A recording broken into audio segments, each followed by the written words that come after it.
Okay, good afternoon, members. That is us starting an open session at today's Education Committee sitting. So the housekeeping as usual for everybody. I would advise members that the committee meeting will be recorded and broadcast throughout Parliament buildings and online, and I would advise anyone in the public gallery that they are welcome to use mobile devices as long as they are in airplane mode and that all devices are muted. And you can connect to the Assembly Wi-Fi, and password details for that are available on the gallery rules. It's not permitted to take photographs or record any of the meeting. So I am just going to do, which I forgot last time, to put my own phone on silent, which would be helpful. Yeah, that's that done. So that takes us then to item 1 on our agenda, which is apologies. So we have apologies from David Brooks, and we have apologies from Kathy Mason for lateness. Cara's running a wee bit late. And we also have apologies from Cara Hunter for lateness as well. But hopefully everyone will be joining us other than that. So item 2 then, chairperson's business. So not a huge amount here other than item 2.1. And so I would draw members' attention to the record of the informal meeting with the Belfast Wide Early Years pilot project, which happened just a bit before recess. That's at pages 5 to 18 of your packs. I would want to just highlight from my perspective, I thought that was one of the most helpful briefings that we've received since we were back after summer recess. For me, it was just ticking so many boxes around this committee's priorities, around how we address that rise in demand for SEND services, the clear issues around not intervening early enough, and then not having the right support coming into place. That pilot really is, for me, setting out what looks to be an excellent model of how we can do this better in the early years setting. So there's a couple of things that I think would arise from that. I'd want to propose first of all, and this was broadly discussed at the meeting, but for anyone who wasn't there, I would want to suggest that we write to the Minister and confirm that the committee was very impressed with what they heard from the Belfast Wide Early Years pilot, and ask if we could get some clarity as to whether or not, first of all, the first ask was, is there a commitment that funding can just be provided to the end of this academic year as the first ask, because that there are kids who could just be potentially dropping out in people's employment by the end of March, which to me does not seem a sensible way to run things. And then beyond that, they were asking for another a guarantee of 2 years funding so that they could actually run the pilot to its conclusion and carry out the right data collection and data analysis of perhaps how this could be rolled out more widely. I would be very supportive of both those asks. I was really impressed by the project. So there was also, so that's the first proposal. The second was there was an interest expressed from members to actually come out and visit the project. So I don't know whether that could happen in committee time, but I would certainly be happy to make time for that in a week to go out and meet those guys and see what they're doing on the ground. So those are the two things I would propose as outworkings. Is there anything else, and are we agreed on that? Agreed. Okay. And then obviously if we can write to the Belfast Wide Early Years project just to confirm that. The only other bit then on chairperson's business is just to inform members that the Departmental Assembly Liaison Officer Ruth Galway is due to be retiring soon, and this will be her last committee meeting. I don't know whether that's going to be a source of celebration or sadness for Ruth, but yeah, okay, I'm not meant to refer to anything that's going on in the public gallery, but I'm going to suggest perhaps celebration. I would like to put on record my thanks to Ruth on the committee's behalf for the work that she's done as the committee's contact with the department since the restoration of these institutions earlier in the year. It has been an incredibly busy period with a lot of work to get through, so we really do appreciate all the hard work that has gone into that work and providing that liaison with the committee and the department, and we would want to wish Ruth all the very best for her retirement. Okay, that takes us on to item 3, and that's declaration of interests. Are there any declarations to be made based on any items on the agenda today? No. As normal, if something arises during the meeting, just indicate so that can be recorded. Item 4 on the agenda, matters arising. The first item there, 4.1, page 21 of your packs, it's correspondence from Danny Baker in relation to Danny's plans to introduce a private members bill to address the issue of holiday hunger. And it relates with the correspondence was an invite for the committee to engage with that as the bill progresses. I'm happy to hand over to Danny if you want to give us a very brief sort of introduction into the thinking behind the legislation, and then I think beyond that it's really just to confirm the committee is going to be very happy to engage with that as it goes through the processes, but happy to hand over to you. It's a very straightforward private members bill. It's about putting holiday hunger payments on statutory footing. You know, we did have it, and then obviously with the cuts when they came, that was taken away. We are very much lagging behind other jurisdictions, so it's about righting a wrong, in my opinion. So yeah, and I know there's a motion coming up in the next week, I think, from yourselves to discuss it, so that's timely as well. We'll delve right into it, but I'm happy to take any questions and I'm hoping the survey is going to go out either this week or next week as well, so it's all on track. Well, that's great, thanks for that, Danny. Look, I'm happy to open up to the floor if any members want to add anything, but I mean, other than to say, obviously the committee will be ready to engage with that as it goes through the legislative process. Open it up for any other comment, or happy to note at this stage. No, okay, best of luck with that, Danny. That's full support then, I'll get that's what it sounds like. We'll maybe check in with the minister on that one. We're going to get a press release out later on today, Danny, you know. Okay. Item 4.2 in matters arising. So I'll just refer members to page 32 of their packs, and that's a briefing paper from the Assembly Research and Information Service. It was a request from the committee for a little bit of research to be prepared around school governors and the accountability structures. So I think at this point, a couple of things to propose. I think the paper is a really helpful introduction to the issue, and it does provide a little bit of information that maybe we didn't have all of that background on around the connections between how parents and boards of governors interact and how those accountability structures work. I would want to make a couple of proposals. I think given the committee's interest in this, if it's not already going through the forward work programme, that we would look in the forward work plan to get the department in to really discuss school governance in more detail, and perhaps invite Raise to come in as well at that stage to give us a briefing from their perspective. In the interim, the only thing I would add to that is possibly the one thing from the paper that maybe was missing in terms of the committee's request, and that could just have been in terms of how it was communicated, was around some of those structures in terms of the department's powers to intervene with the board. I think that was something the committee had expressed interest in, so even in the interim, if there was any scope to maybe just add that as a little addendum to that report, I think that might be helpful additional information. But other than that, are we content to note and to seek those briefings? Yeah, agreed. Okay, so that brings us to item 5, and that's the draft minutes of the committee of the 23rd of October. That's page 67 of your packs. So I'd propose those are a complete and accurate record of proceedings. Are we agreed? Agreed. Great. Thanks. Thank you. Okay, so that takes us on to item 6 on our agenda. It is a briefing on our committee inquiry into relationships and sexuality education. It'll be an oral briefing, I think, happening virtually from Dr. Susan Lagden and Dr. Julie Ann Jordan. So there's a briefing note from the committee clerk at page 76, and then there are briefing papers at pages 78 to 97. So I think we've got Dr. Lagden there and also Dr. Jordan. So if you could maybe just give us an indication that you can hear us okay? Okay, we're not getting audio from your end, but we'll see if we can correct that. That looks better. I'm sorry, technology is never a great friend when you need it to be, so hopefully everyone in the community can hear us okay now. Nope, that's great, that's perfect. I think I'm seeing mics there on the screen, so hopefully that will be us sorted.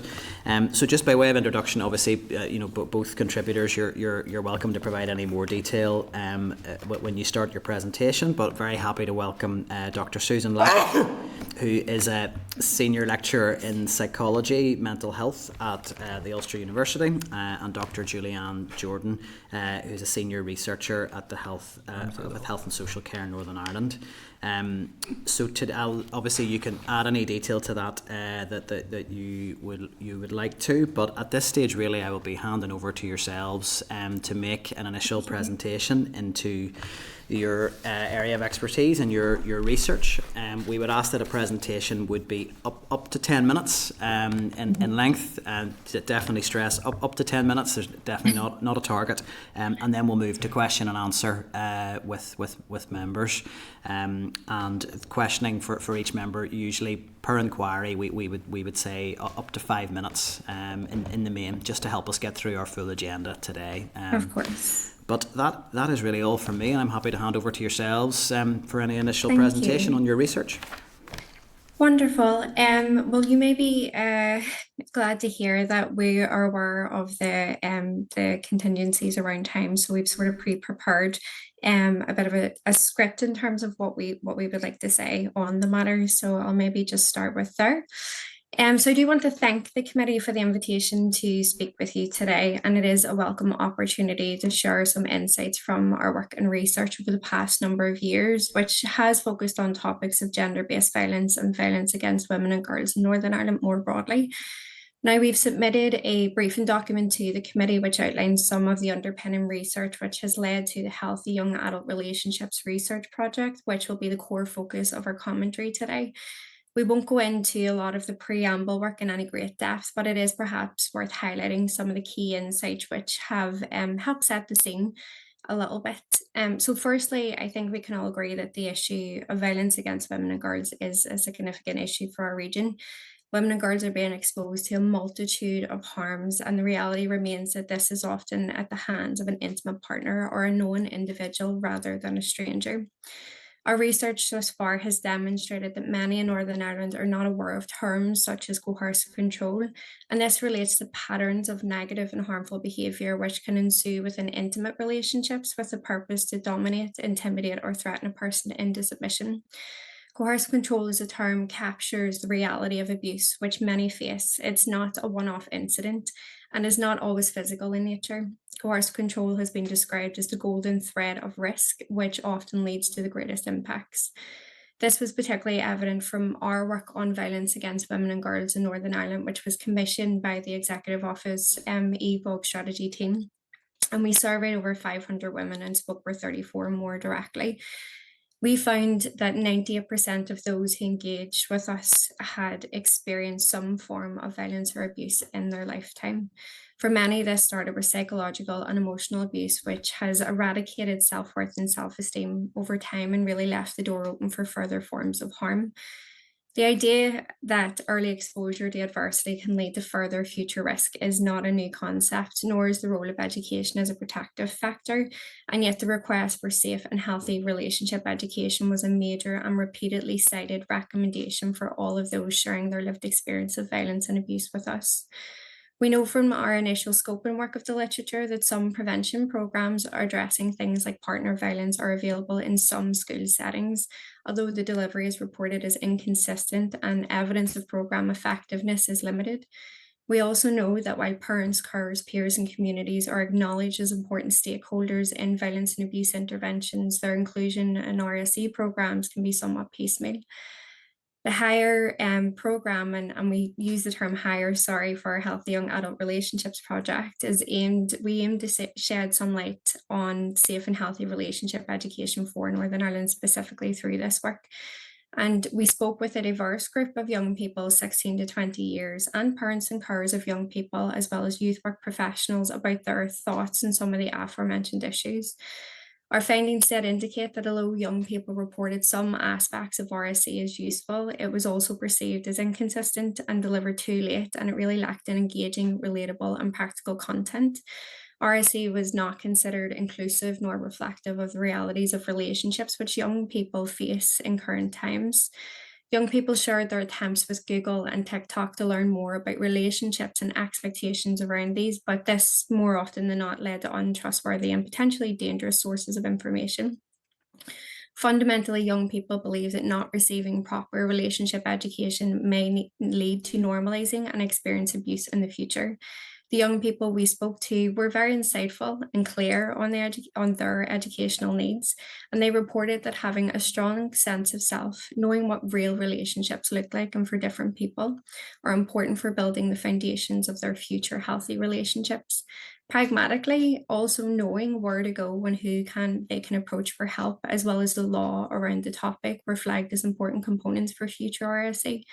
Young people pointed out that healthy relationship education should be fun, enthusiastic, and everywhere, and those charged with delivery should be knowledgeable, confident, and prepared to discuss healthy and unhealthy relationships with young people, as a sense of avoidance will only further lead to a sort of behind closed doors mentality on the issue of violence and abuse.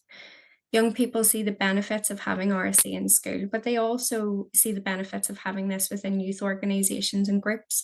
Not all young people will engage with this topic within formal educational settings for a number of reasons. Some physically cannot, and some of the young people we spoke to were among those groups, for example, those who are homeschooled or require significant periods of leave. This gap can perhaps be bridged a little with consideration of technology as an assistant to RSE delivery. In an age of technological growth and usage, it is perhaps not surprising that the young people we spoke to wanted access to RSE components online. And indeed, some of the young people shared their concerns about needing such content, but lacking in reputable online sources to access it. A supplementary web-based app which sits alongside RSE program delivery offers potentially a solution here and bolsters accessibility and flexibility in safe and healthy relationship education. So moving to considerations of professionals, there was a strong advocacy for education and training to increase young people's awareness of unhealthy and abusive relationships, including discussions around things like coercive control. However, professionals viewed relationship education as part of a broader life skill development, such as building confidence, facilitating self-discovery, and improving conflict resolution skills along with this. And equally, professionals see the need to support parents' knowledge of relationship education as it related to their young people and equip them with confidence to approach and navigate conversations relating to these issues with their children. Professionals were really keen to improve their ability to identify instances of things like coercive control among young people and also navigate disclosures through profession-specific training. Now, I know that our colleague, Dr. Anya Avedon, was already has spoken to this committee about insights and needs of parents with regard to engagement in RSE, and I would just like to echo the sentiment that many of the parents we spoke to and CARS really do want to get involved and are ready to learn and engage. The higher research findings have further sort of solidified the evidence for Northern Ireland regarding not only education needs of young people regarding relationships, but also the education and training needs of the adult allies that surround them. Our research also highlighted the important role of youth organisation as an informal source of education delivery and a safe space within communities in which to do so.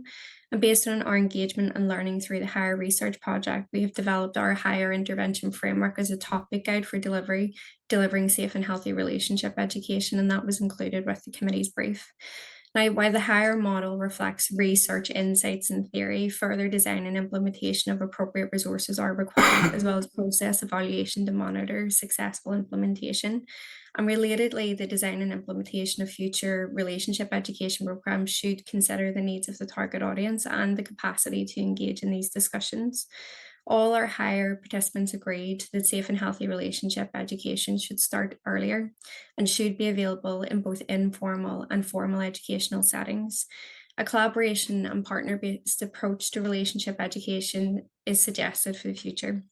And this model of working also offers shared responsibility and support amongst professionals, as well as a reduced burden on one sector, organisation, school, or professional to effectively deliver alone.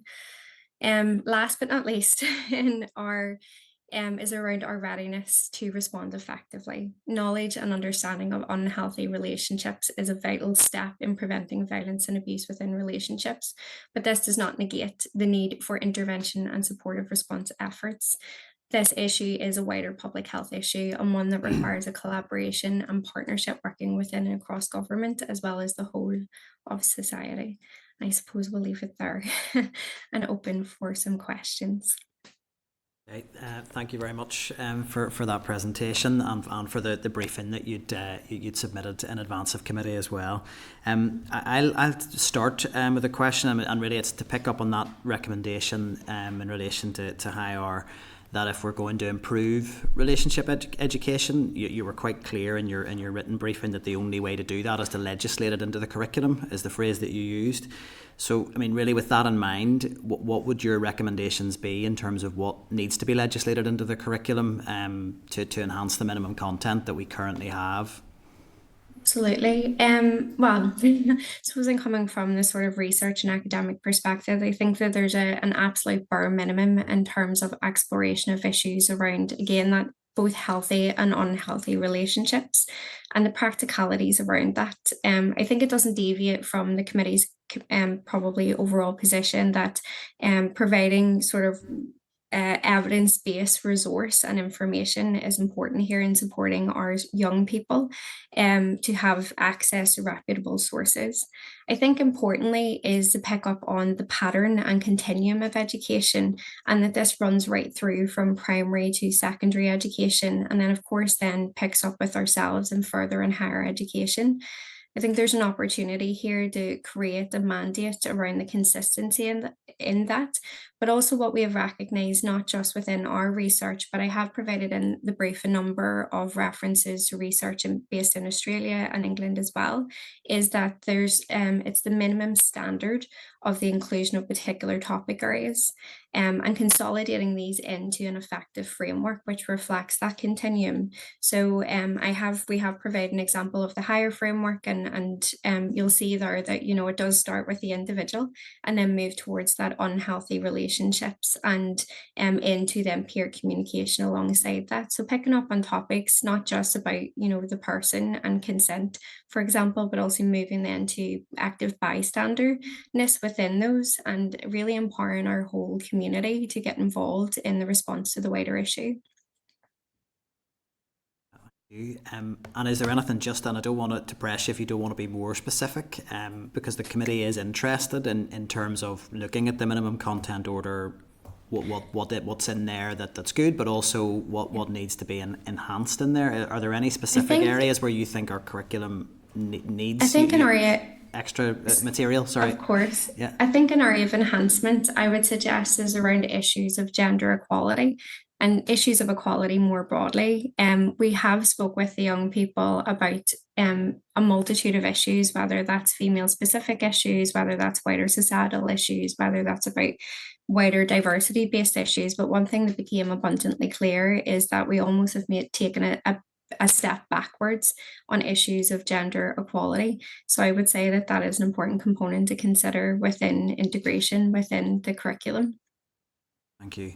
I've just one other question. There's obviously a very strong thread running through your recommendations around advocating for parental engagement being really, really crucial. You use the phrase parental or adult allies and parental allies. Adult allies, indeed. Yeah, which is I think it's maybe a really helpful way to look at it.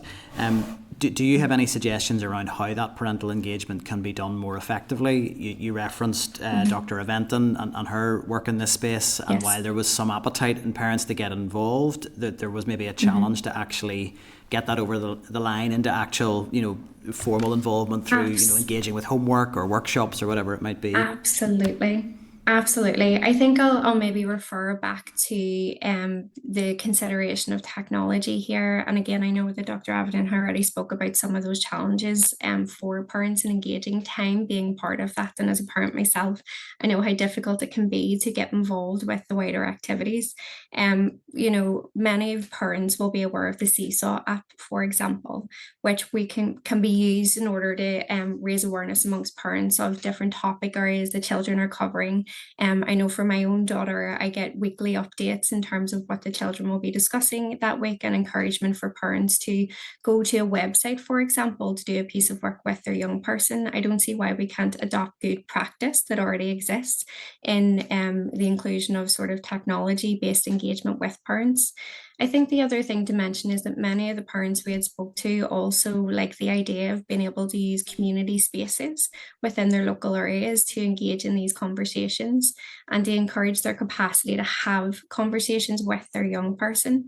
I was recently at an event where we had talked about this, which is the difficulty in having those conversations, particularly because there's a bit of to and fro and reluctance, not just with the parent or other adult allies to have the conversation, but also for a young person to want to talk about relationships with their parent or an adult ally.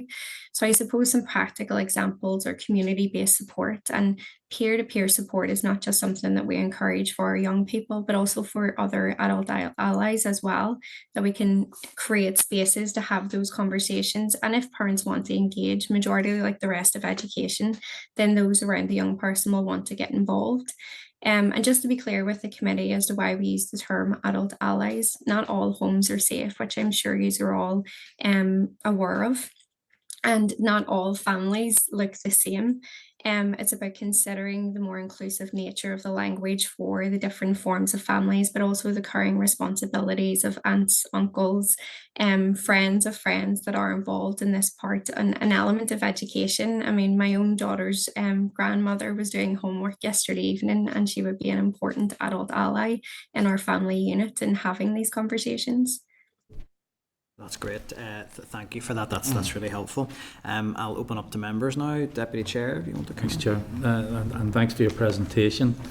And we've heard some evidence during this inquiry that while the curriculum should be scientific and fact-based, some schools will apply their own moral framework to the curriculum as well.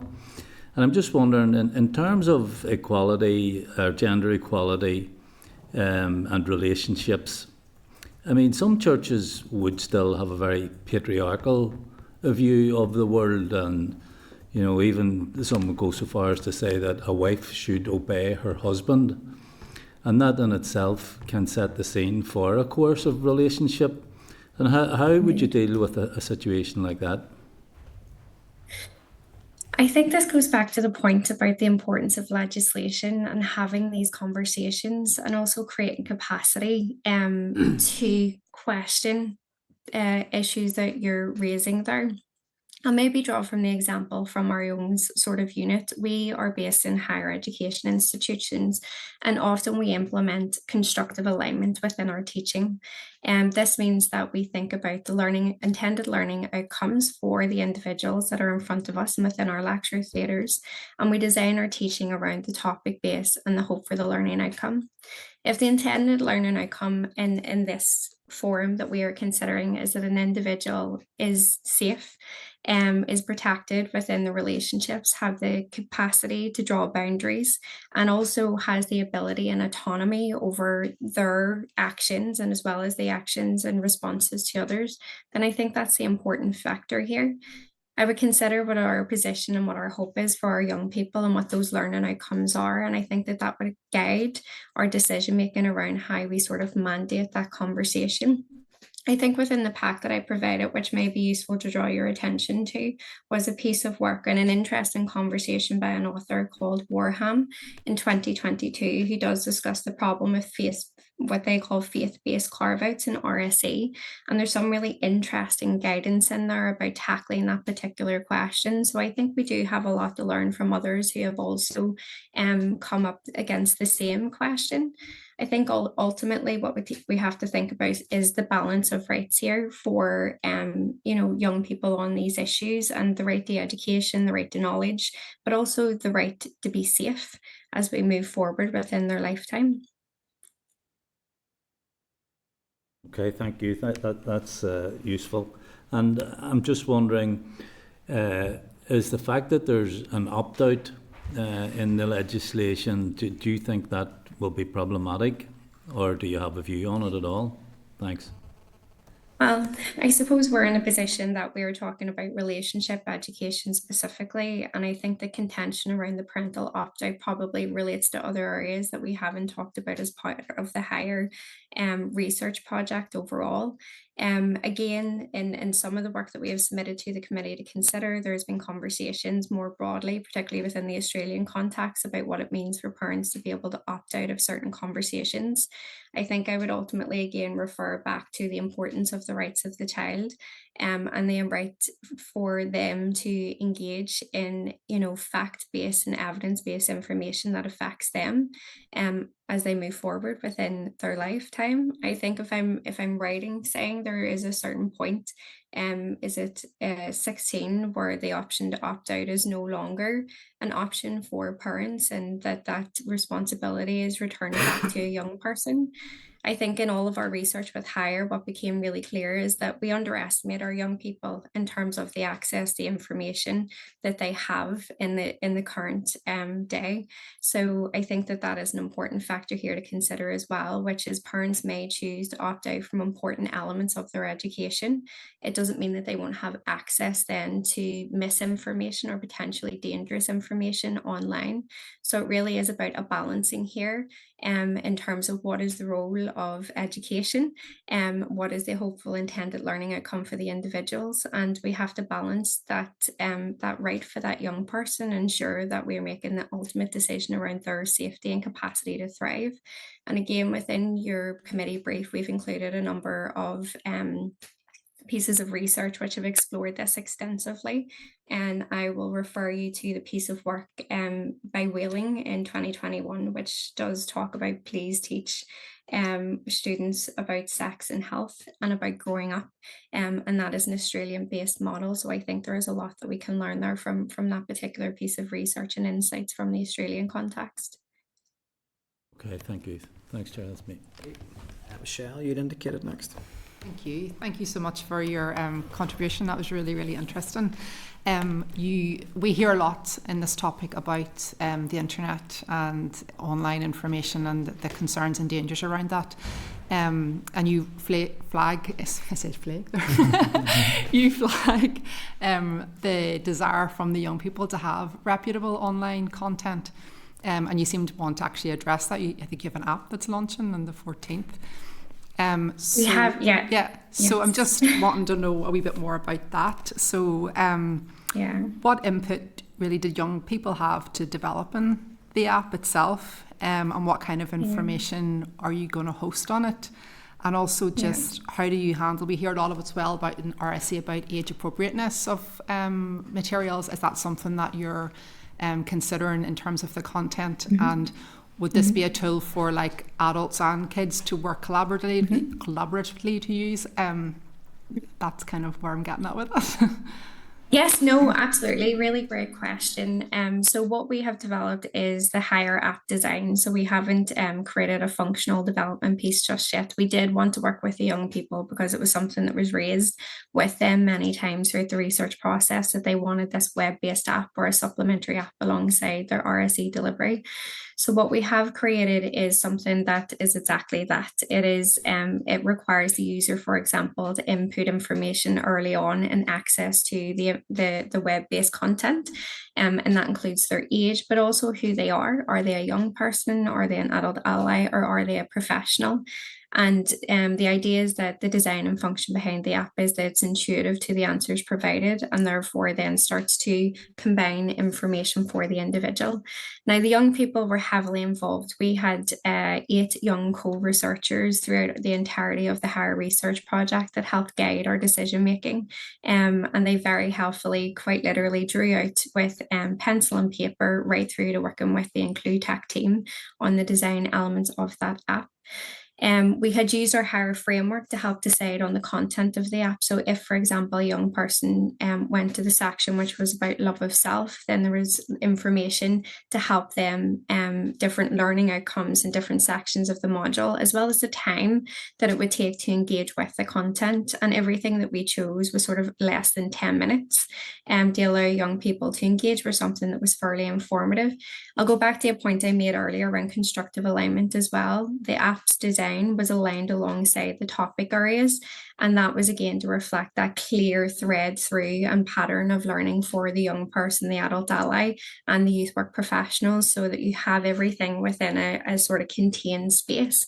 I know that we have examples of this. For example, CCA's progression framework also holds a lot of information and staged information for those working within the education sector. The feedback that we got as part of the Hire project was the difficulty of navigating that, particularly as an adult ally and as a young person. It's perhaps more appropriate for the informal educational professionals. And what we had tried to create was a very condensed bespoke landing area on the topic of safe and healthy relationships, which made it much easier to access and navigate. The intuitiveness of the system as well is that in the Hire report, which will be available next week, and we'll certainly ensure to forward that on to the committee, we have what are sort of our functional requirements in the future, and that is going back to that capacity to engage. So not just considering, for example, some of those design components for young people or adult allies, but also considering if the young person is coming from an LGBTQ positionality and would like to learn more about those relationships, if they would like to learn about heterosexual relationships, if they'd like to learn about it all of those are decisions which the app interface allows the young person or adult ally to tune in with before they get into the content of what's available. But Julianne, is there anything else that I've perhaps missed around that sort of web-based app element or the engagement of that from the professional perspective as well? Julianne had led on our professionals element. I suppose just to say that it's something that professionals want as well. They want their own resources, so not just education for the young person, but professionals. A lot of them actually felt a bit uncomfortable. Partly because it's a sensitive topic, but also because they just didn't feel they had the skills and training needed. So this isn't just about young people's education, it's much broader than that, and we can't assume that even the professionals who we would look to in these situations are also comfortable. So certainly there was a view from them that they'd like something a bit similar to the app that Susan has developed for young people, with example situations and what they should do in those situations, because at the moment, there's a lot of people aren't comfortable in the role and they're almost hoping somebody else will deal with it, but everybody's hoping that somebody else will deal with it, and then nobody is dealing with the situation. So I think it's their needs are quite similar to the young person's needs and the parents' needs in terms of education. Oh, that's great, because I do think it's something, I get this as a parent too, when you talk about internet safety and people say you need to do this and you need to do that, but nobody then actually really tells you how to do it. In this situation, people are saying we need a reputable source and you're producing one, so that's great. No, thank you very much. I really appreciate that, and it was really interesting. Thanks for your time. Thank you. Colin, you had indicated next. Thanks, Chair, and thank you both for your presentation and briefings to the committee today. Just a question around the recent violence towards women and girls. In your sobering statistic there of almost 98% of female participants have experienced violence and abuse in their lifetime already. Mm-hmm. And on the back of that, only 1/3 of the participants felt that they could actually open up or talk or report about the violent incident. Do you believe a suitable RSE programme in schools has the ability to reduce these stats? And how do we get schools to encourage the victims to speak up and to report these issues and offer them the support they need? Mm-hmm. I think that, yes, you've rightly pointed out the sobering statistics and also the reluctancy to come forward.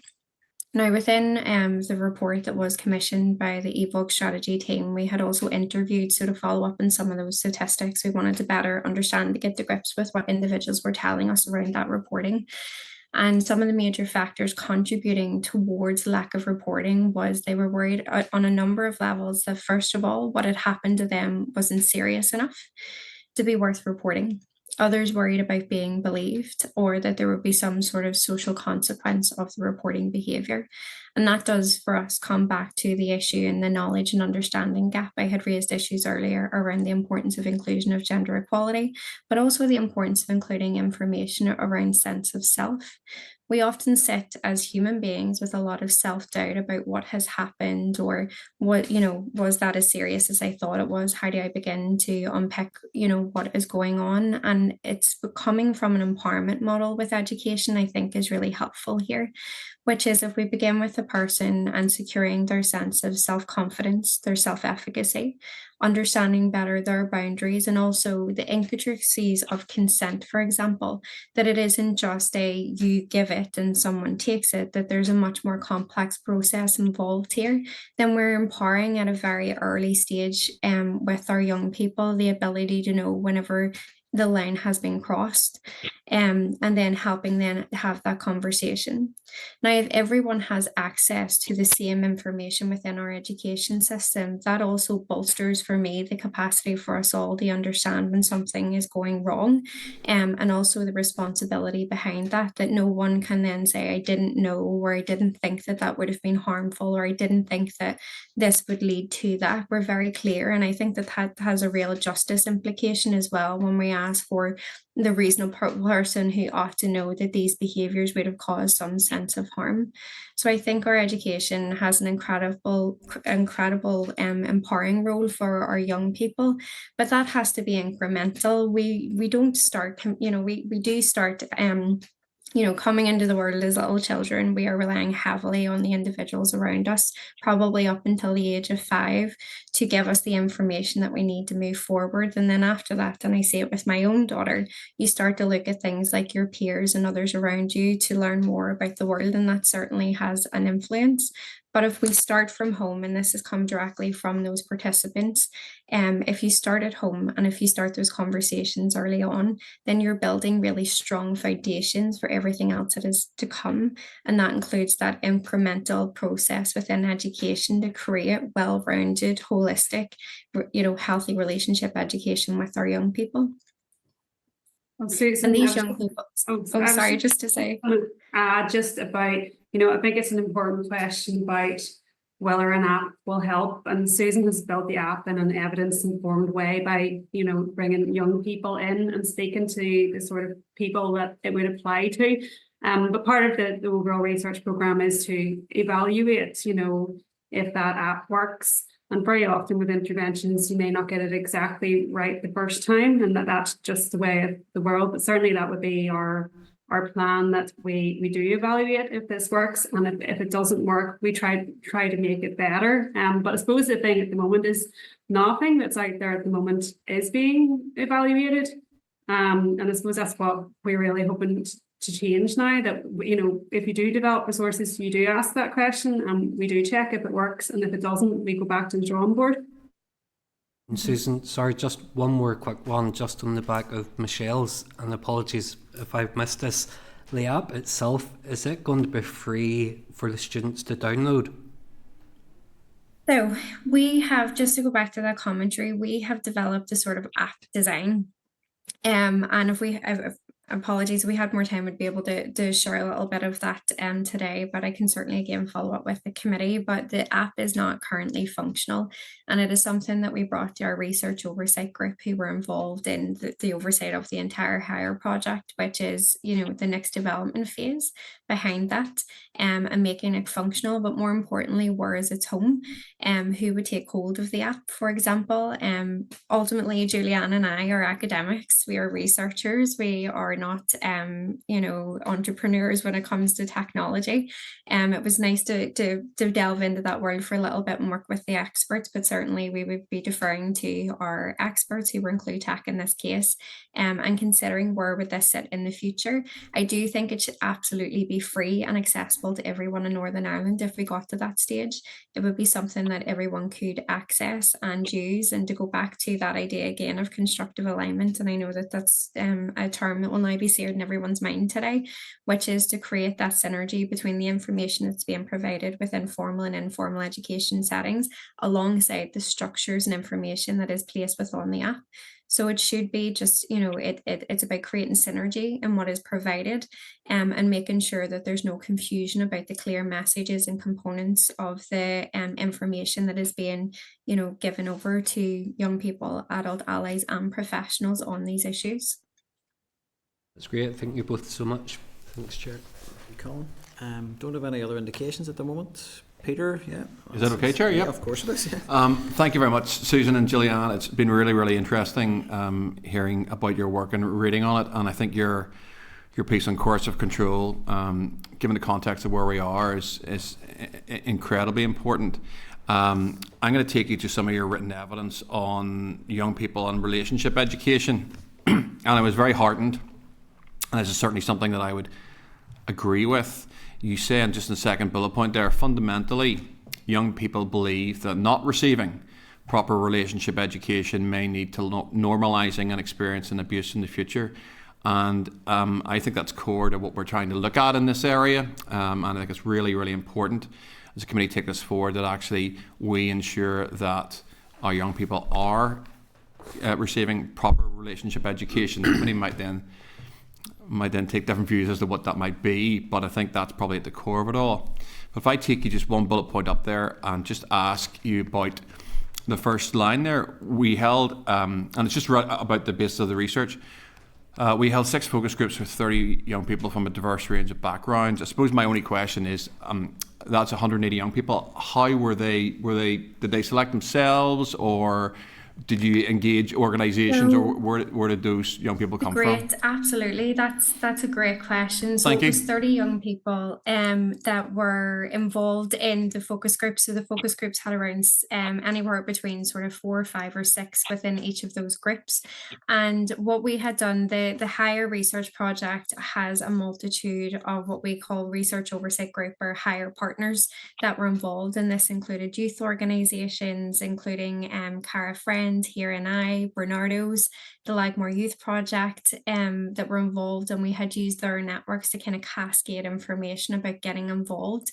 And we were really actually very much interested in one of our kind of briefs to our network or gatekeepers was that we wanted to speak to young people that perhaps ordinarily would not have had the opportunity to engage with researchers on this particular topic area. We know that some young people are great at coming forward and are brilliant at using their voices, but others are a bit more reserved and maybe haven't had that same opportunity.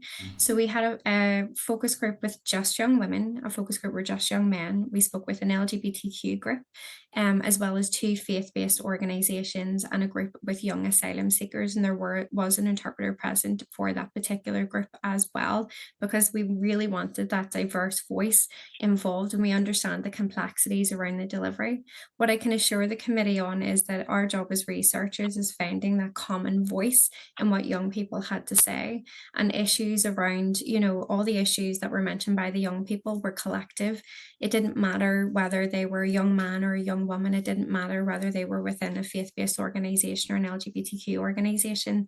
They all had really strong views about the importance of relationship education and a strong acknowledgement that one day our young people become our young adults and they go out into the world and they do become then managers, leaders, teachers and others within society who deliver forward these messages. They become intimate partners to another person, and therefore how they treat that individual is going to be reflective of their learning, and that's a huge responsibility for us, but certainly something I believe we can get right.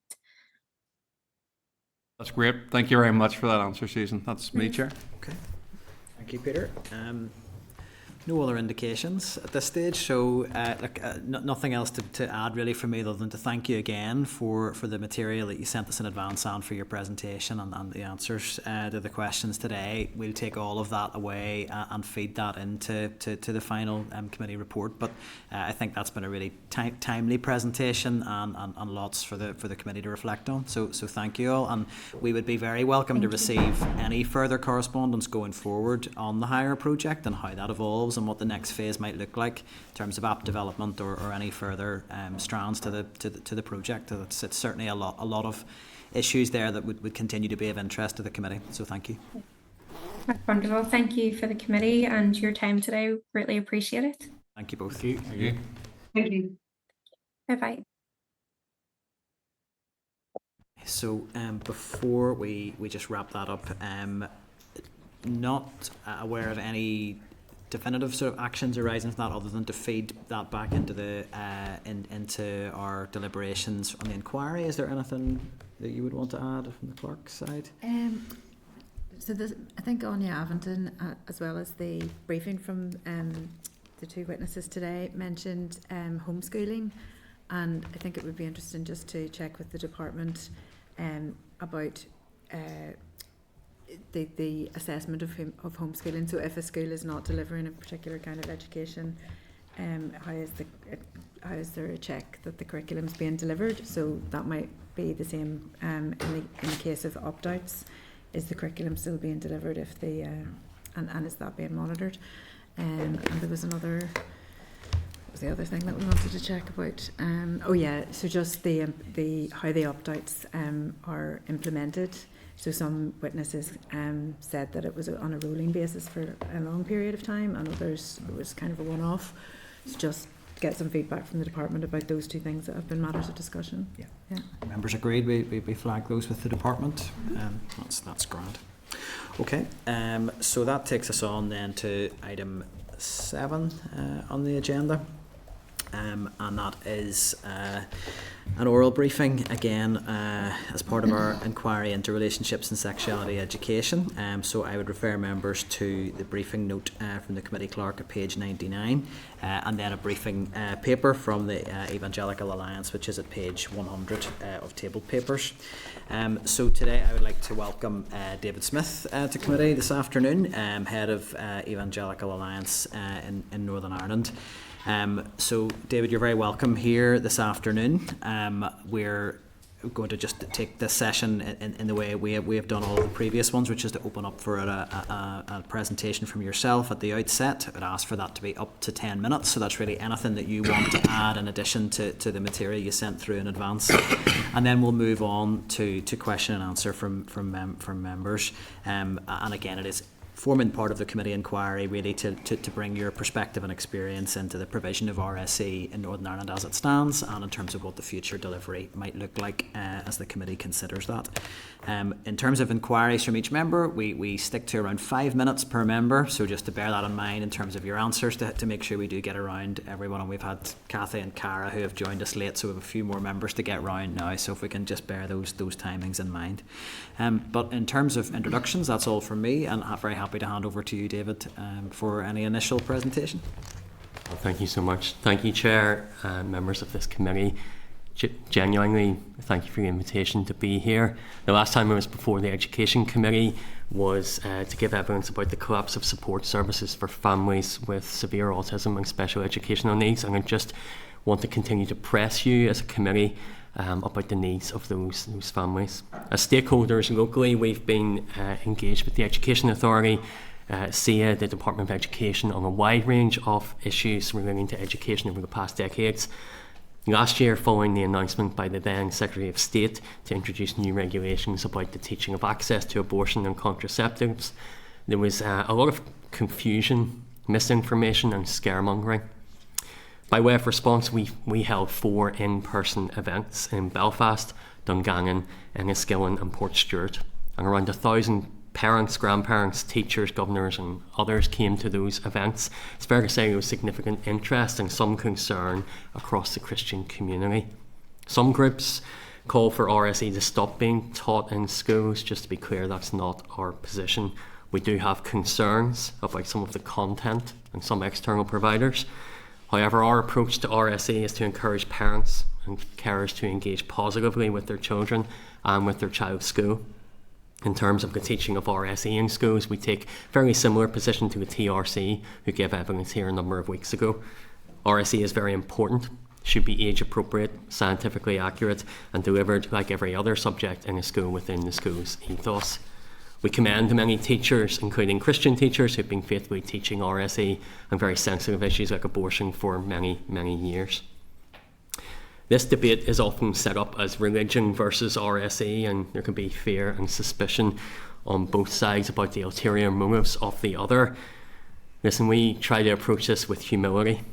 We're still figuring out how we approach some of these very complex issues, and we're looking to fight common ground. And just to be clear, maybe in the dialects in it, we're not looking to fight a culture war where children are the casualties. There's so much common ground between Christians and non-Christians when it comes to the teaching of healthy relationships, consent, preventing violence against women and girls, sexualization, concerns about social media, sexting, pornography. Let's be honest, these things here have changed the world dramatically. And in June 2021, Ofsted published a report that found sexual harassment, including online sexual abuse, has become normalised for children and young people. They found 88% of 15-year-old girls had been sent a sexual picture or video that they didn't want to see. And 80% of girls have been put under pressure to send a sexual image of themselves. As a dad of boys and girls, it deeply disturbs me, and I know that this is the same for my friends and my family members who have no faith. Lots of people are also concerned by some of the stories that they've read in the media about some content within RSE lessons. We would particularly draw the committee's attention to what is being taught in relationships and sex education in our schools, a report commissioned by Miriam Cates MP. This report details some examples of age-inappropriate material being taught in RSE on issues like sexual practices which may be dangerous or even illegal, like choking or chemsex. There's also instances of scientifically inaccurate material which confuses and conflates biological sex with gender identity, and teaches that children can choose to become a man or a woman, or both, or neither. And again, there's common concerns among many parents regardless of any religious beliefs that they might hold. So much common ground, but there are some specific areas where the views of evangelical Christians and many Catholics and Muslims are very distinctive. For example, abortion. Our Good News People research proves this to be the case. When people were presented, this is the general population, were presented with the statement abortion should be available for any reason, 92% of classical evangelical Christians disagreed or strongly disagreed with that versus 34% of the general population. Let me be clear, however, we are not saying that these things shouldn't be taught, nor are we saying that Christian theology should be forced onto anyone. The real disagreement, I think, is about how these sensitive issues are taught, allowing for a diversity of beliefs. What exactly is age appropriate and who decides? Which scientifically accurate facts are we talking about, and ultimately what constitutes harm? Today we're talking about RSE, but sometimes it's helpful to step back from a contested issue and look at the bigger picture, the philosophical stories that we are living in that give shape and meaning to the issue we're discussing. Atheist writer Yuval Noah Harari says human rights, just like God in heaven, are a story that we have invented. They're not an objective reality. They're not some biological fact. If you cut a human being up, you'll find DNA, but you won't find any rights. The only place you'll find rights are in the stories that we have invented and that we're spreading around ourselves. I happen to believe that there is a God and that rights flow from the inherent dignity that he gives to humanity, but I simply say that to make the point there's no such thing as scientifically morally neutral RSE. Embedded in every approach to RSE are certain stories and beliefs about the meaning and purpose of our lives, about our relationships and our sexuality. And I do sense some suspicion in some quarters that Christian ethos equates to indoctrination or brainwashing.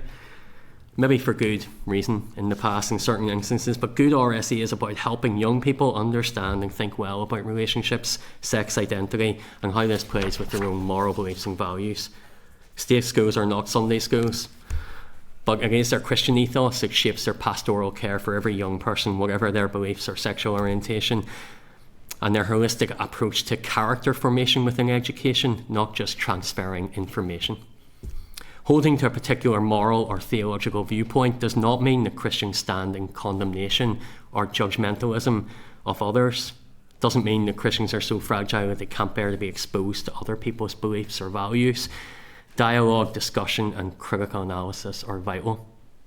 I do think we need to be careful not to create new secular blasphemies. Is it secular blasphemy to believe that a man cannot biologically become a woman? Or if you disagree with a woman's right to choose abortion because she finds out she's having a girl? Would a Muslim teenage girl or a young man who'd like to go into the priesthood be shunned for expressing views like that? We did canvass some young people aged 18 to 24 who have been through RSE in years much more recent than myself. One person said, I wouldn't describe it as bullying, but I did feel like an other because of my views, particularly on sexuality and abortion. Other students believed that I was completely wrong to have these views. I feel that better education and respecting different opinions would be helpful. And several young people in conversations with me have said it's much more difficult now to come out as an evangelical Christian in school than it is to come out as LGBT. Just, there is, I think, a question of how people with no faith are accommodated within a school with a Christian ethos, but I simply make the point that I think there's the opposite question, how young people of faith can be accommodated in a school where the culture is maybe quite antagonistic to their faith. Just highlight some distinctives, and I'm certainly happy to take some questions, but I think there are important distinctions between what is bullying and what is disagreement about facts and ideology, about identity and behaviour, and what is pastoral care and appropriate for the needs of a specific young person, and what is taught as normative on the curriculum to all young people. Thank you so much for your time and for all that you do in the public service. Please do be assured of our prayers for you in these delicate discussions. Thank you, Chair. Okay, thank you, David. A lot in your presentation. I'm not sure we're going to have time in our session today to cover everything that your presentation has highlighted. And I think you've probably correctly indicated that views on these issues are not necessarily aligned across the committee. And I think your presentation may draw that out today. Can I begin by just asking? I mean, I suppose quite a straightforward question. Do you think the current landscape of RSE at the moment in Northern Ireland is satisfactory? Your written briefing suggested that you think the right balance is struck and that really there's no need for reform. Have I understood that correctly? I think it's very difficult to strike the balance between standardisation and what should be on the minimum curriculum and giving schools flexibility to address the particular needs and culture of their community and their ethos. As I understand at the minute, the Department of Education requires each school to have in place its own policy when it comes to the delivery of RSE, and they have to consult with pupils, with parents, with staff and governing bodies, and that should reflect the moral and religious principles and the school's ethos. Our research shows that 50% of people in Northern Ireland identify in some way as a practicing Christian, so I think Northern Ireland is a peculiar place in these islands when it comes to religious identity and practice. I do think reforms are needed. I think actually everyone has some concerns about some of the content that's being taught and some of the external providers, whether you're coming at this from a Christian perspective or a very secular perspective. I think those are some of the areas where there could maybe perhaps be some more guidance around that. Could I just come in there and then on that you're saying obviously that's difficult to strike the balance. I mean, the presentation we heard previous to yours, the academic research, and this would be consistent, I think, with a lot of what we're hearing from the research in this space, is that from what we hear directly from young people, the phrases used that were things like that RSE in Northern Ireland is inconsistent, it's delivered too late, it lacks practical, relatable content. Those are really familiar themes that we hear from young people every time we engage with them in this issue. So I'm just wondering how you reach the assessment, if it's ultimately young people receiving the content, if that's what they're saying. Your organisation seems to be suggesting you think the balance is right at the moment, that we've got this largely where we should in Northern Ireland. I'm just trying to work out how we strike the balance. I think in terms of because they're worlds apart.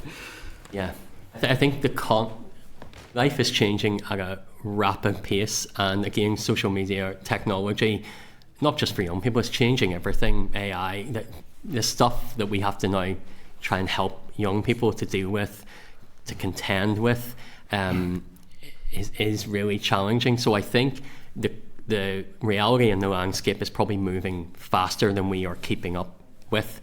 Our view in RSE is definitely not cover children's ears and just pretend and hope everything will be okay. I think it is appropriate that we are informing them about what's going on, particularly when it comes to safeguarding and violence and safety, all of these things. I think where the balance where we're maybe concerned is that if the curriculum is so standardised that there's not the flexibility for the individual teacher or the individual school within their ethos to deliver it in a way that they feel is appropriate as to how they do pastoral care, as to how they do just life and culture in their school. From your oral presentation, and again, correct me if I'm wrong, if I've picked any of this up incorrectly. You seem to me to be setting up a view of RSE which is expressing a concern that there are teachers somewhere that are trying to effectively change children's minds to push an agenda of some sort, and you've referenced concerns about content. I'm not sure. I mean, the Miriam Cates report you referenced, I don't think was largely focused on Northern Ireland. England and Wales. Yeah, so absolutely. I think we need to clarify that point of fact. So there's no actual reference to Northern Irish material in that.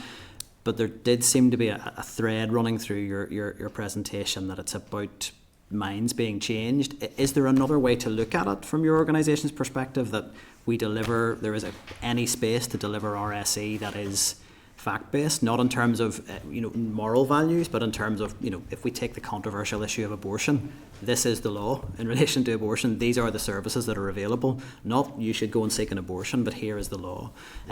These sexual identities exist in Northern Ireland, these family types exist in Northern Ireland, and making sure that space for that material, that there are indisputable facts can be delivered without changing minds, and leave young people to make their own minds up. Is that not something that as educators that the teachers should be comfortable to do, or do you have a view that there needs to be a more instructional approach? No, I am very comfortable with most of what you've said. I'm very happy to clarify that the Miriam Case report applies to England and Wales. I think what we saw last year, maybe come back to that, is a lot of parents in Northern Ireland have concerns about things that they have read and seen in UK newspapers or in stories that have come from across these islands. So, very happy to clarify that. I think the concerns are there, and again, I think it's on both sides. I think there's some people who are concerned that children are being taught almost a Bible study when it comes to RSE, and we don't sort of see evidence of that. I think RSE delivery has, on the whole,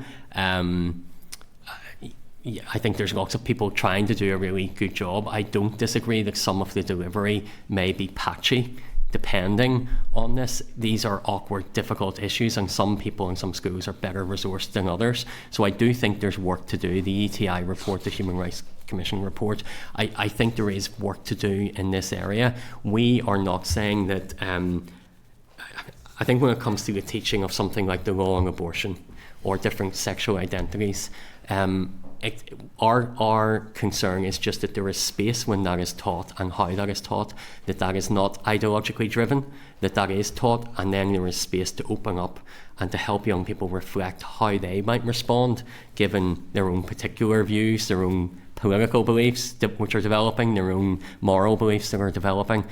So it's that space that we would want for all young people to be able to respond to the facts that are taught. Yeah. Just one last question. It's a question I've probably tried to ask everyone who's presented. We are looking at what RSE looks like in Northern Ireland and what it might look like in the future if there was to be any change or reform. Is there any aspect of the current minimum content at any stage of a child's educational journey that your organisation would feel needs to be changed in terms of imposing any new minimum standards around what children need to be learning? I suppose just to flag one concern for us about the changes that came into effect last year, or again, it's how that is taught. Children have been taught about abortion and access to contraceptives for many years in Northern Ireland. In many ways, that legislation, it had been being taught really well in lots of places. I would have a concern, certainly, and many people would, if teaching access to abortion, if that phrase was interpreted to mean, okay, and here's a flyer with a number where you can go and get an abortion, or if you speak to a school nurse, you can be referred directly to an abortion provider. I think that opens up a whole other range of issues, so that's certainly not how I would understand teaching about access to abortion and the legal parameters, but I would be concerned if that's the direction where, if that's what's meant by comprehensive, that the whole teaching is linked in with the provision of services. So concerns with that aspect, anything that you think we need to add? Anything we need to do better that we should be Probably- teaching our kids that we're not? Well, it's probably around technology and the speed of change, and some of the apps that are being developed, particularly with AI, are quite frightening. There's so much potential with technology, but also it can be abused in many different ways. And I'm not sure as adults we fully understand how much this technology shapes and affects us. So I think something around tying that in with digital responsibility would be important. Worth looking at. Okay, no, thank you for that. I'll hand over to the Deputy Chair if you have any questions. And then Thank you, other Chair, members. and thanks, David, for your presentation. Just in your written brief, you said it's important to acknowledge the worldview when discussing RSE. What's your definition of worldview? Thank you, Deputy Chair. I think it's all the assumptions that we maybe make about what is good or true or beautiful, and there's lots of common ground that anyone that we will all share, but there are going to be distinctives around that. And I suppose, speaking from a Christian perspective, there are certain hot button issues, and if that's where we keep the conversation, it could mean that we don't actually understand why there's a clash, and we just put it down to prejudice or bigotry or whatever it may be. But actually, I think taking a step back and understanding, where is this person coming from? Why do they believe that this is good?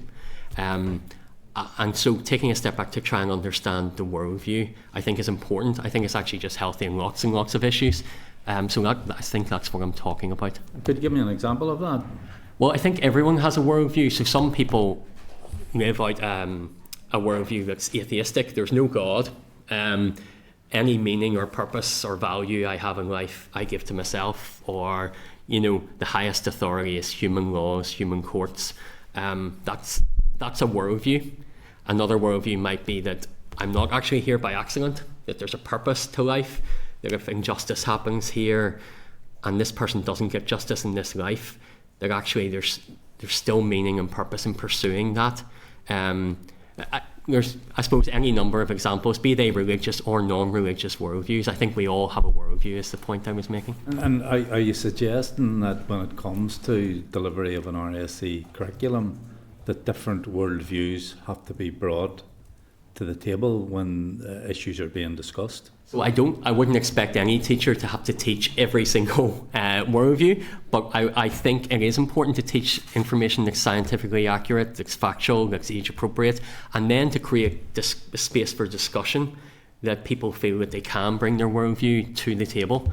And that might help. I think we've seen so much polarization in society right now. I think being able to talk about why people believe some things are harmful, some things are good, is a good thing. I suppose the concern is that the vast majority of schools here have a Christian ethos, and the difficulty is that if RSE is being delivered in a school with a particular ethos, and that ethos is the worldview of whoever's delivering the curriculum, that's the only worldview that will be brought to the table. So, for example, many of the churches here in the north would see homosexuality as sinful. So, how can you deliver a curriculum which talks about relationships and same-sex relationships and so on, without bringing some sort of moral framework to bear on that discussion? Because if the person or the teacher delivering the curriculum has a Christian ethos, a view that homosexuality is wrong, and they bring their worldview, is that the right way that the RSE curriculum should be delivered? No, I don't think it is. I think Christians do have distinctive views on sex and sexuality, and at the centre of that is our understanding of marriage between a man and a woman, that being like a symbol of God's relationship with his people. I suppose theologically is how we would understand it, but Christians, that doesn't mean that because we have a particular belief about marriage between a man and a woman, it doesn't mean that we hate people who are gay or wish to discriminate against anyone. I'm not suggesting think, that, but the view is that it's wrong, that it's sinful, and some would have even in the past said it's an abomination. Yeah, I think that the Bible also calls pride an abomination, and I think that's important to note. I want to come at this with humility. I want to answer the question.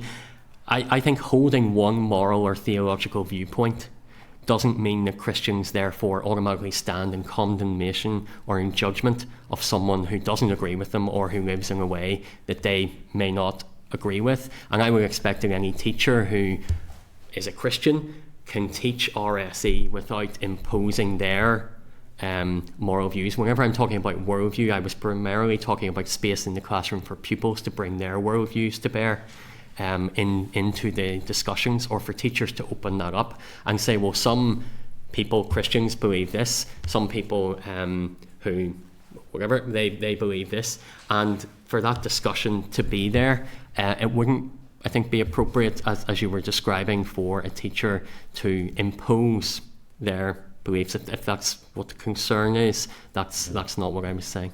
Well, I'm sorry, I'll just take this is the final question.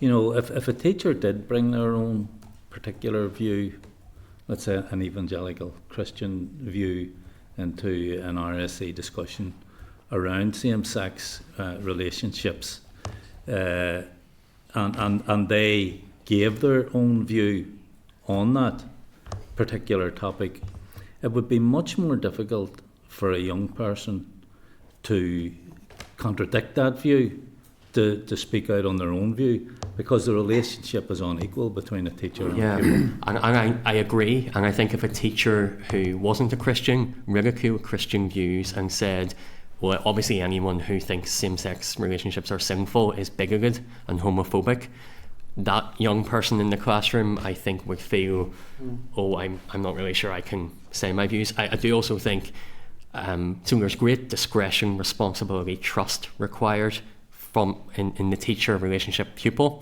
and with the school and the pupil and the parents and the teacher. So I do think, you know, I would be hoping this is happening in a relational way. There are also protections in employment law for people with particular religious beliefs or gender critical views, and that's being sort of tried in the court. So it's a complex area of law, philosophy, religion. Our hope is that the classroom is a place where lively, robust, but well-spirited, good-spirited discussions can happen, and that everyone feels included, even if they disagree profoundly. Okay, thanks for that. Thank you. Michelle, you had indicated next. Thank you. Didn't know I was coming in so quick. Hello, thank you for coming. Appreciate your time.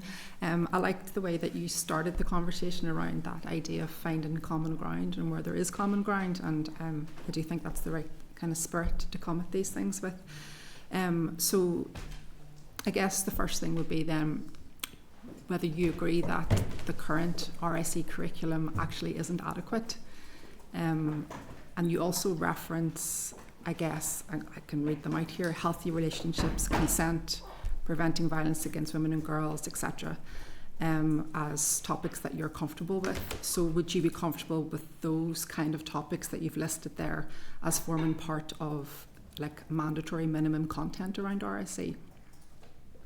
Yeah, I think RSE is trying to do a lot of things, and a lot of things maybe get put into the trolley of RSE. Why do we teach it? Why do our schools teach it? I think it's about trying to help young people to be safe, to be well informed, to understand the law, to understand their bodies, to understand other people who are different from them, to be tolerant, to be inclusive, to be respectful. There's loads of personalities. Each young person's different. Some people are going through a lot. So those sorts of issues, I think there's a lot of common ground around consent, around violence against women and girls, all of those things. So I do think there's a lot more common ground than there is distinctives and divisions. I suppose I wanted to be upfront and honest that I think sexuality and abortion are the areas where there are going to be the biggest distinctives. And again, we would not say those issues shouldn't be in the minimum curriculum, but it's how they are taught sensitively to those. Yeah. Okay. So I guess the reason for a standardised approach is around making sure all kids get the same information. That and it's very important for safeguarding and also in terms of rights that every child then is getting the same education. So that minimum content, you're then content that there's a safeguarding role here with RSE and that topics of that nature, you're happy that those are taught as a minimum across all schools in a standardised way? I think it is important to... So at the moment we have a minimum content on the curriculum, and I think we also do need to have some room for the teacher to take cognizance of the class before them and the culture of the school that they are in. So I think it's holding both. I think it is a tension there.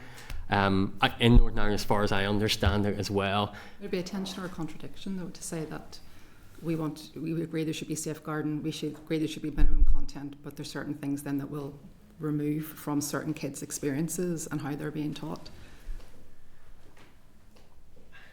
I think there's the teaching of this, but the way it's taught in one school might look a little different to the way it's taught in another school, but the issue is still being taught at the discretion of the teacher who knows their children's best. Then, so you don't want a standardised approach? Well, I don't want, I suppose, someone to read the same script in every classroom across Northern Ireland. I don't think that is the best way to approach this.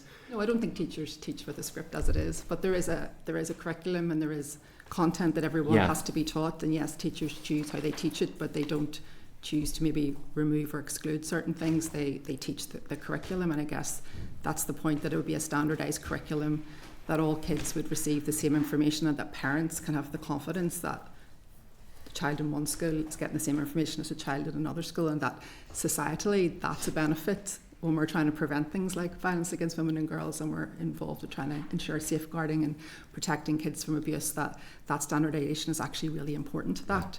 So I feel like perhaps there is a contradiction or an undermining then of what the safeguarding outworking would be, if you're then saying that in certain circumstances we could dilute that ourselves without anybody, I guess, interfering, that you'd have complete autonomy to do that.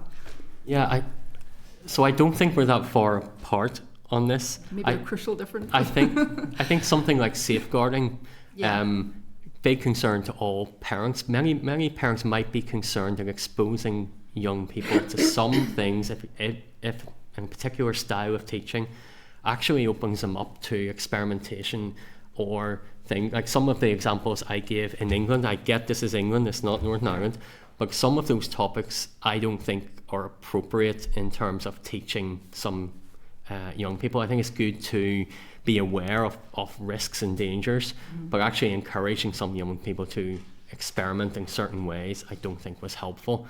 Some people might say, actually, that's a safeguarding risk, and I think there are Christian parents who will feel, absolutely, we want to protect our child from sexual assault, sexual abuse. We want to raise young men who are never going to go in that direction. But if things aren't taught, if there's not some kind of agreement in how we teach some of these things, I think there are concerns going in the opposite direction around that. In terms of safeguarding, I don't think that's an area. I think the TRC and us are in agreement in that children shouldn't. So parents don't have an automatic right to withdraw their children, but they can request for their child to be withdrawn in particular issues. I don't think that should apply to safeguarding issues, but I think their parent knows their child best, and maybe a young person who has had experience of sexual abuse or sexual assault, God forbid. I think their parent may have a understanding is actually going into that class to hear about that might not be appropriate. So I do think we just need to be careful. My concern about standardisation is become so standardised that it doesn't allow the room in the classroom for a teacher who knows the pupils well to deliver it in the appropriate way. So you're content then that things around abuse, for example, that kids get the information they need to protect themselves from those kind of scenarios. So something, for example, like conversion therapy is a form of abuse. So for LGBT kids sitting in a classroom, that kind of information in RSE to protect them from those kind of practices and be able to spot them and understand how to protect themselves would be something you would agree with.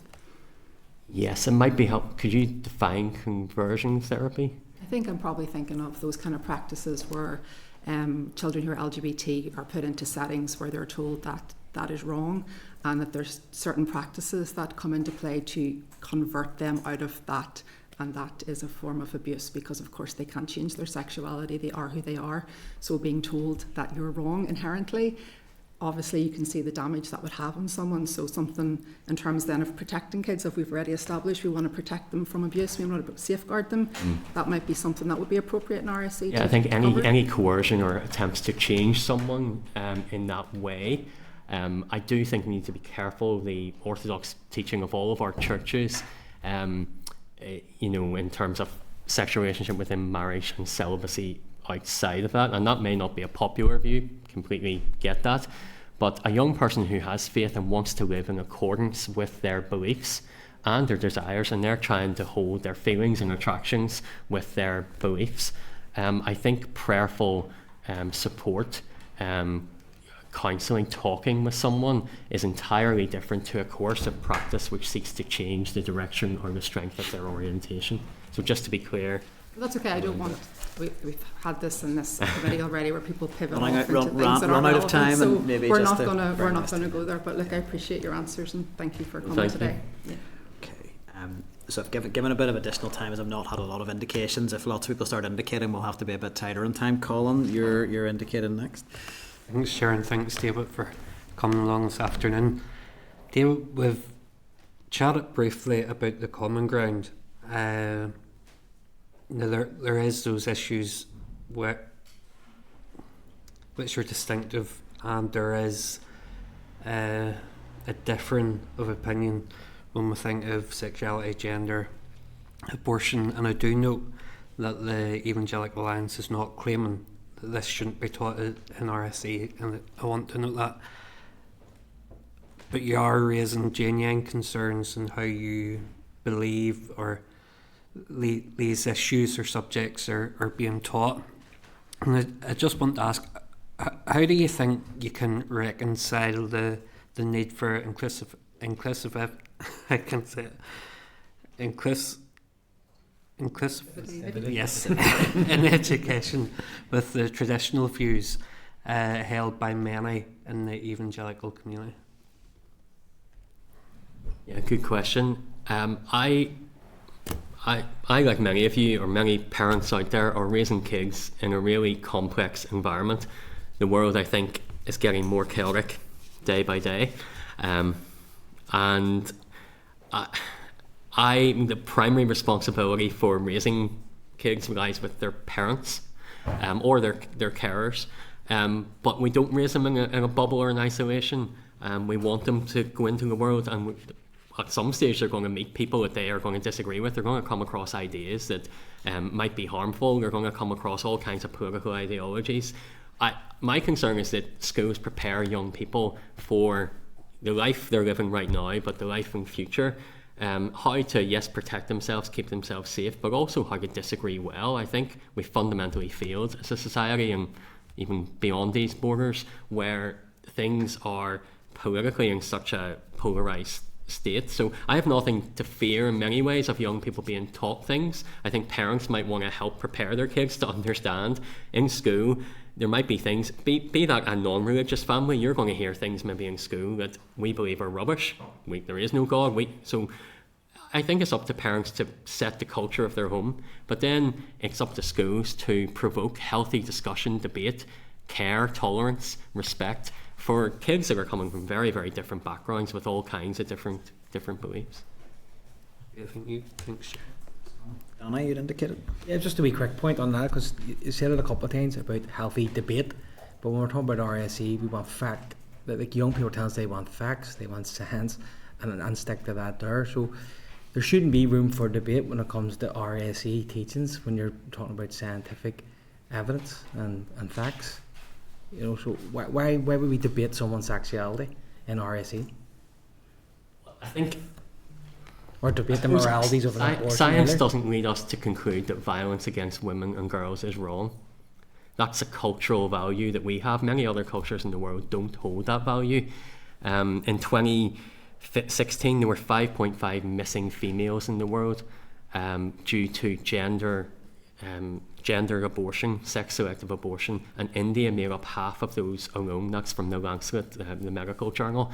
The idea that girls and women have equal value, science doesn't tell us that. Mm-hmm. That's a value. Now, many non-Christians absolutely know that. It's not just Christians that believe that.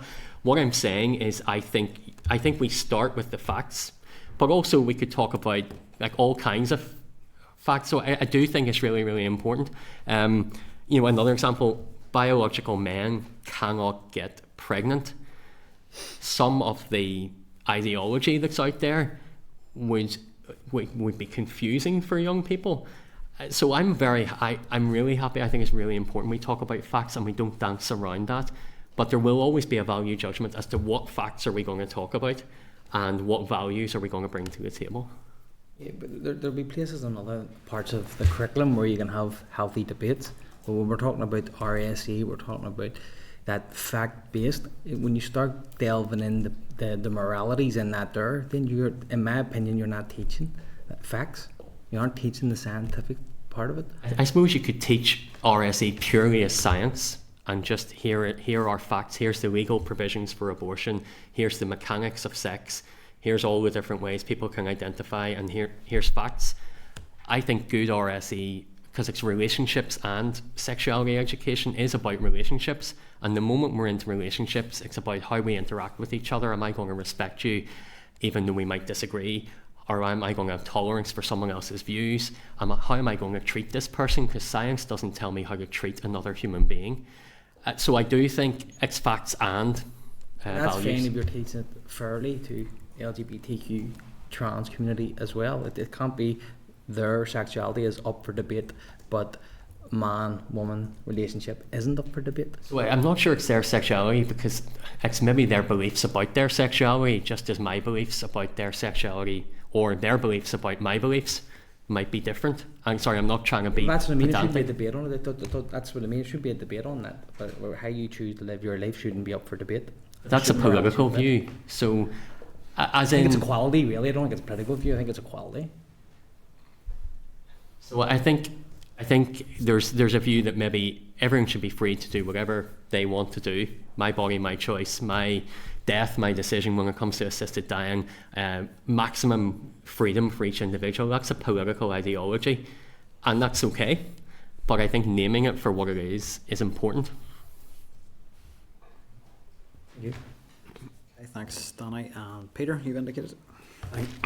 Sorry, Chair. Thank you very much. And thank you for your presentation, David. I'm going to pick up on something that Danny mentioned there.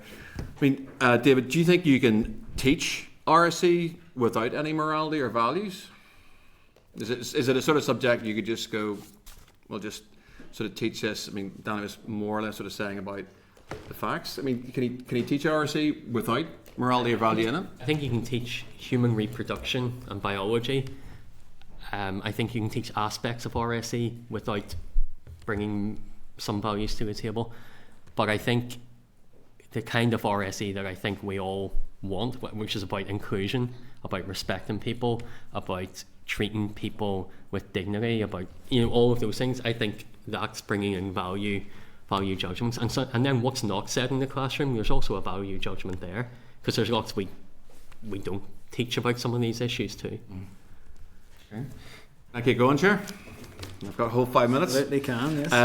Okay, and I mean, in terms of some of the research, I'll just pick up on some of the written notes there. I mean, you mentioned that 80%, I think it was 80% of people identified as Christian in some way within Northern Ireland, and I assume that straddles across Catholics and Protestants. Yeah, that's the 2021 census. The 2021, not the other one.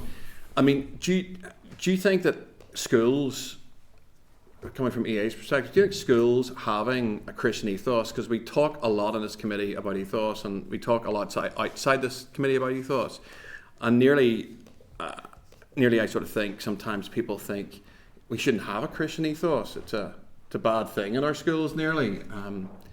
Do you think it's a bad thing that schools should have a Christian ethos?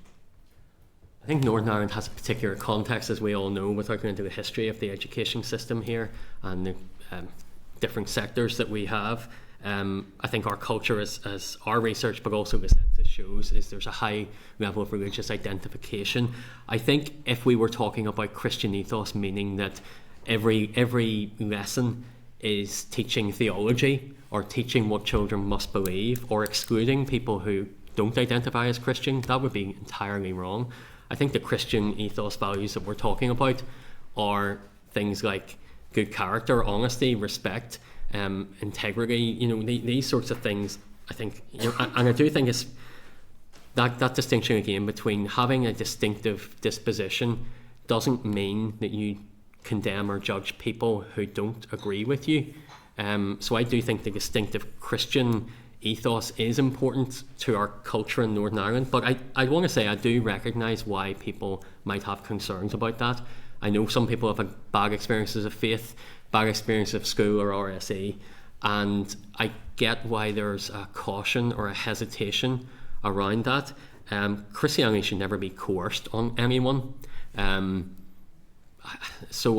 I talk about Christian ethos, I'm talking about how people are treated, including those who are LGBT, including every young person. I think a Christian ethos means there is welcome, there is hospitality, and that's what I'm talking about. I do think that phrase is often interpreted as indoctrination or brainwashing, and I get why that happens. Okay. Final one. So in terms of the Christian ethos as you understand it within our schools, and I think we got somewhere towards that, it's not, and I think you were summarising some other views that we've heard, Christian ethos in our schools is not about teaching theology to students necessarily, but the Christian ethos, I suppose, that we're talking about is things, and you mentioned some of those on your way through there, your understanding of that would be things like love, respect, honesty, trust, those sort of components that would be inside a school, or a school would have up on their board as a primary school might have these. This is what we believe. Is that what you're saying a Christian ethos should be, rather than what maybe you might say is Christian theological teaching in a school, in lessons? Yeah, I think as a Christian, I'm called to love my enemy. I'm called to forgive those who do things to me. I think people think Christian think very twee and nice, and but it's a challenge. And I think having a Christian ethos is about inclusion of everyone. The Christian understanding of family isn't just a nuclear family. It's kids in care, it's refugees and asylum seekers. It's all the work it's a very, very broad inclusion. It's everyone. That doesn't mean we'll agree with everyone, but Christians are called to love those that they disagree with and create space for them at the table. So that's the kind of school environment I would want my kid, and I commend my local primary school, for it. And it would be wrong if faith is coerced on someone. Maybe just want to say as well, it's not just to make it clear, it's not just Christians that disagree with some of what is being taught. I think Julie Bindel is a well-known, she describes herself as an atheist, political, lesbian feminist. She spent her whole career working against violence, trying to prevent violence against women and girls.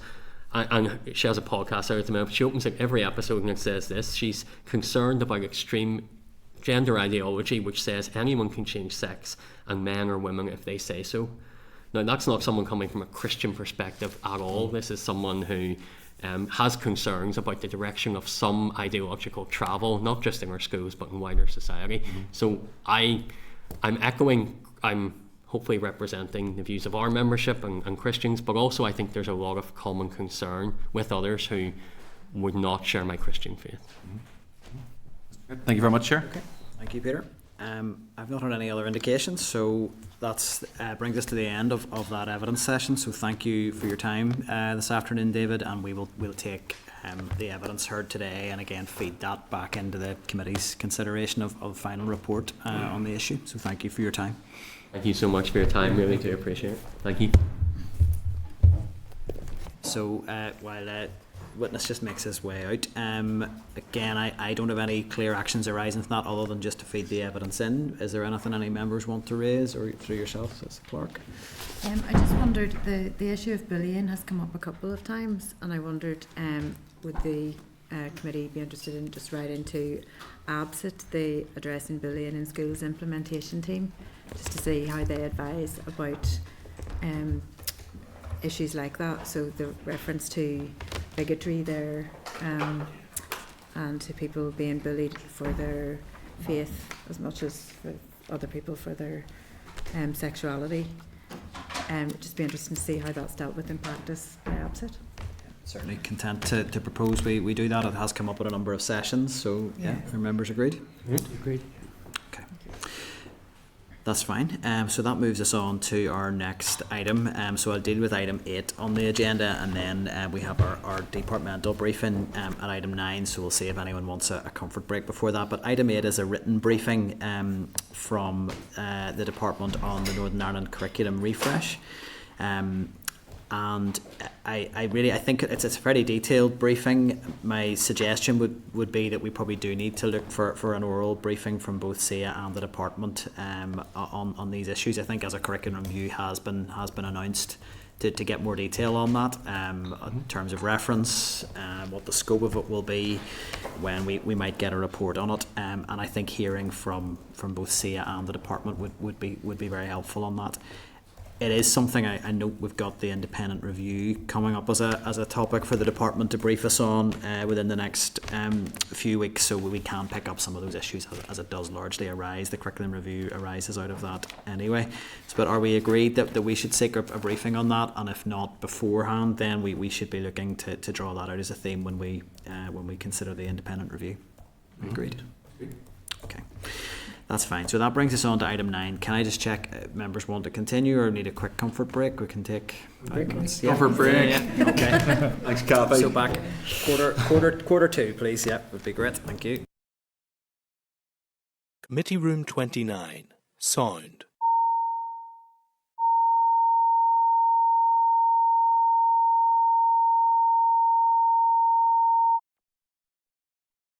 Committee Room 29. Sound.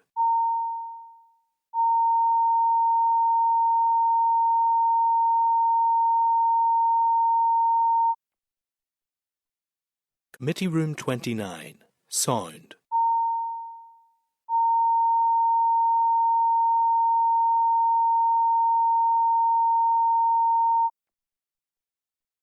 Committee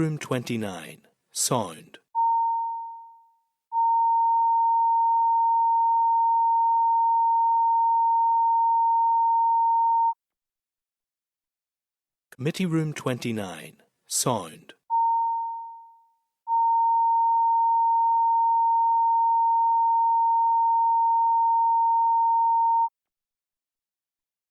Committee Room 29.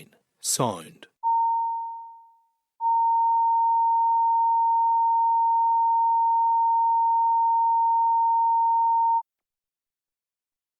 Committee Room 29. Sound.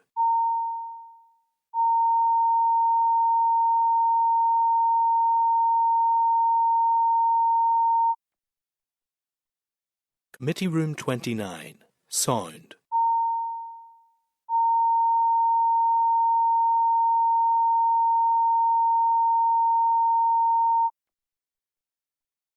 Committee Room 29. Sound. Committee Room 29. Sound. Committee Room 29. Sound.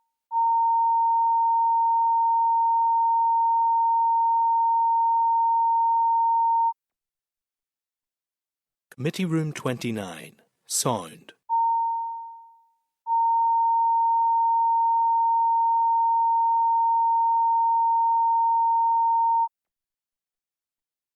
Committee Room 29. Sound.